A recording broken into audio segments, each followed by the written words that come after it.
Hi friends, അപ്പൊ ഇന്നൊരു Sunday വിശേഷം കാണാം. അപ്പൊ ഇന്ന് രാവിലെ ഞാൻ പോയി കുളിച്ച് ചന്ദനമൊക്കെ തൊട്ട് പിന്നെ പൂവൊക്കെ പറിച്ച് കൃഷ്ണന് വെക്കാൻ വേണ്ടി പോവാണ്.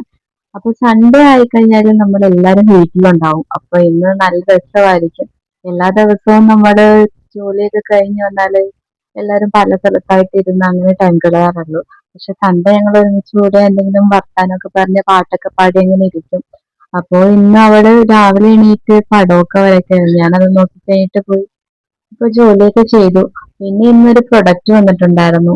ഇന്ന് അപ്പം ഉണ്ടായിരുന്നു. നമുക്ക് സൺഡേ ആവുമ്പോൾ ഇടയ്ക്ക് അപ്പം ഇവിടെ വരാറുണ്ട്. അപ്പൊ അങ്ങനെ ആണ് ആ പ്രൊഡക്റ്റ് ഓപ്പൺ ചെയ്തത്. അപ്പനെ കൊണ്ട് പറ്റാതായപ്പോ പിന്നെ ചേച്ചിയുടെ കൈ കൊടുത്തു. ചേച്ചി പിന്നെ അത് ഓപ്പൺ ചെയ്ത് നോക്കി. അപ്പൊ ഇത് ഒരു വയർലെസ് മൈക്രോഫോൺ ആണ്. പിന്നെ വൈകിട്ടായപ്പോ മഴയുമായിട്ടുണ്ടായിരുന്നു. ഏത് പാട്ട് പാടുന്നു? ഇത് ഓൺ ചെയ്യണം. ഓൺ ചെയ്തെങ്ങനെ ഓൺ ചെയ്തിട്ടേക്കും അമ്മ എന്നിട്ട് കേൾക്കാൻ മേലല്ലോ. അമ്മ അങ്ങനെ അപ്പൊ കേൾക്കുന്ന ഇന്നത്തേക്ക് ഇത്രയേ ഉള്ളൂ. അപ്പൊ നാളെ കാണാൻ പോകും.